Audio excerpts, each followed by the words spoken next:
Hey everybody, welcome to what is a little story time video. This is all about the reason, it sounds like I'm doing something like Fresh Prince of Bel-Air.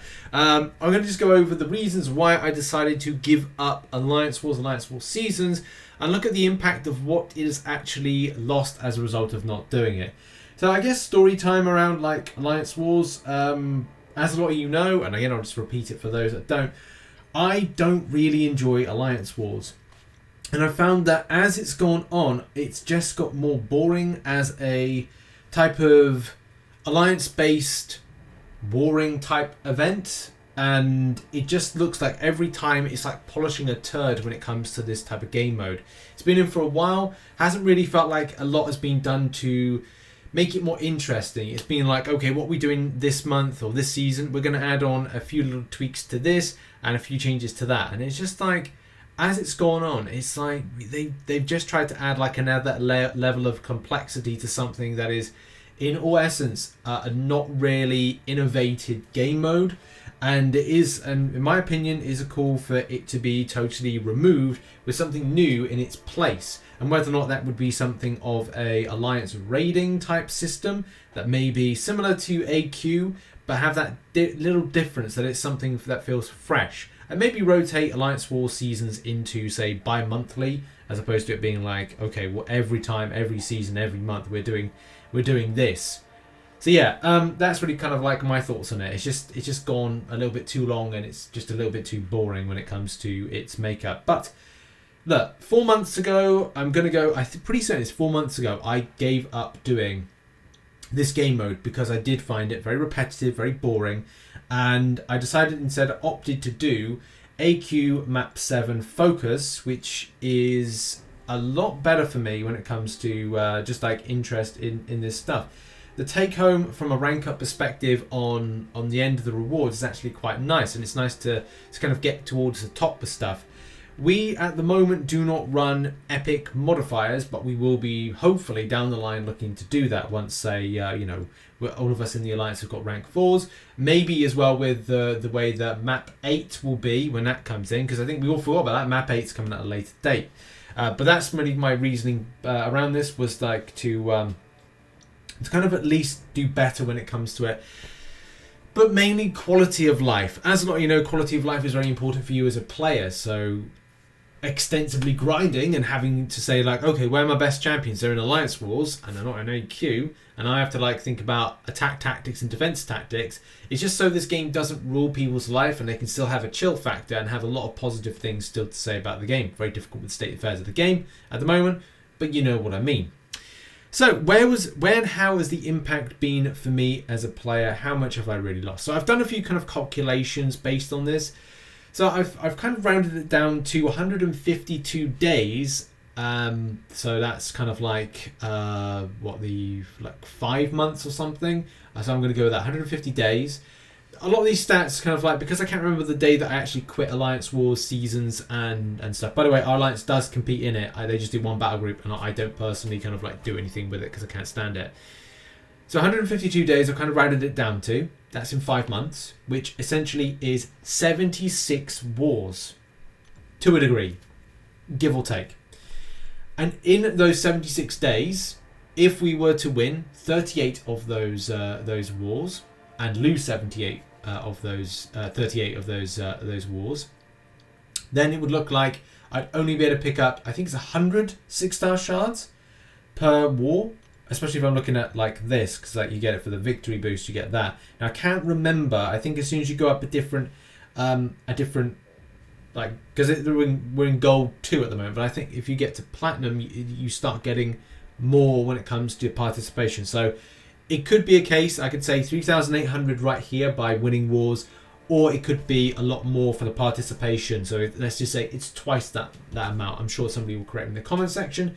I just can't remember because it's been 5 months since I last did it. So I'm like, well, I could have seen like participation and victory could be about what, 6,400, 7,400, sorry, or maybe kind of upwards of 8,000, maybe even more than that for over the course of the 5 months.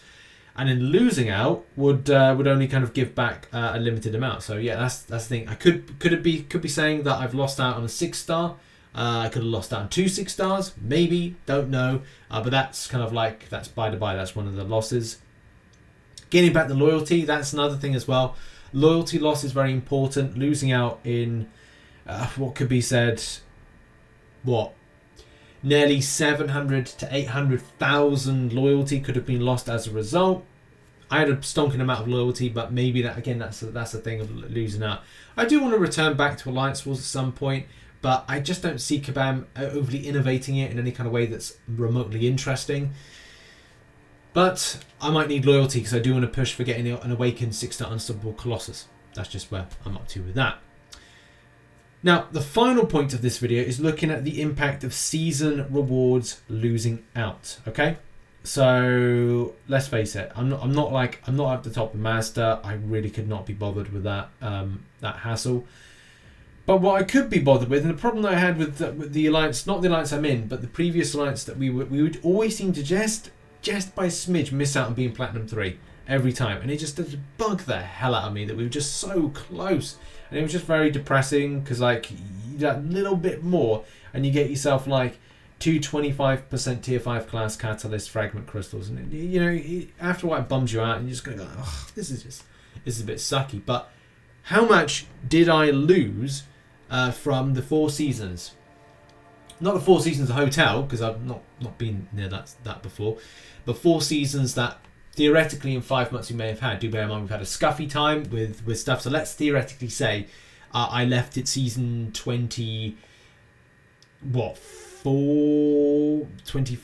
and then we've just had 28, so let's just say that is the case. So let's just say 4 seasons I might have missed out on.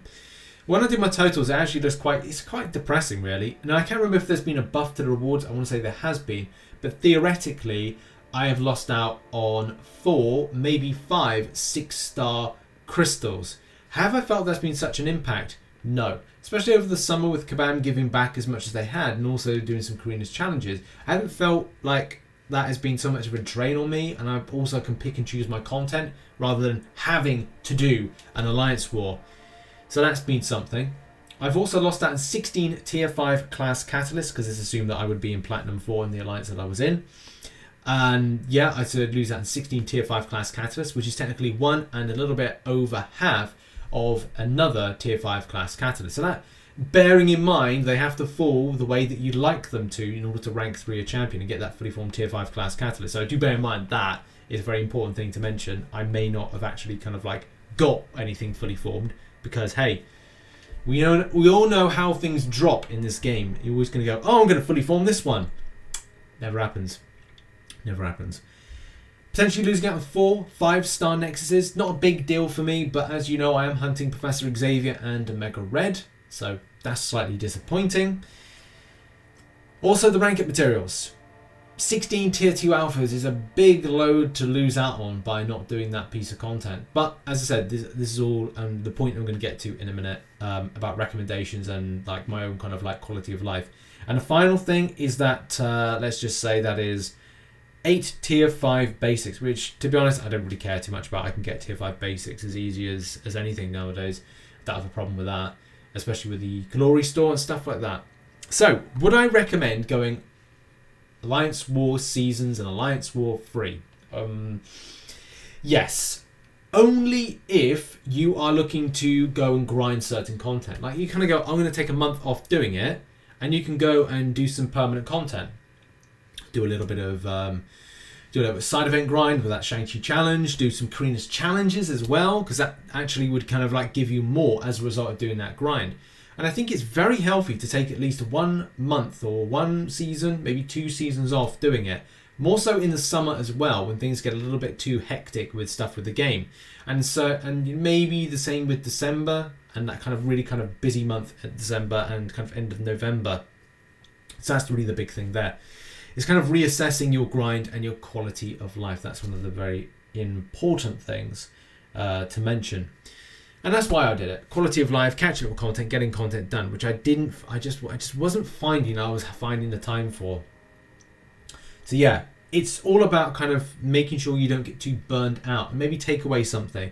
If you want to find an alliance that's got like a group that focus on an AQ, then maybe go, okay, one season I'm going to do AQ, the next one I'll do alliance for all season. So you're kind of so you're not burning yourself out with doing so much of this alliance-based participation. Not that it's a super problem. It's just a case of like balance, checks, balance, checking in, making sure you're okay, making sure you're not so burnt out, and make sure that you're kind of like focused on what matters. And for me, it was a case of like improving my glory, improving my grind, and also making sure that when I was with the lads and ladies of Odin 2, the priests, that I keep everything in check.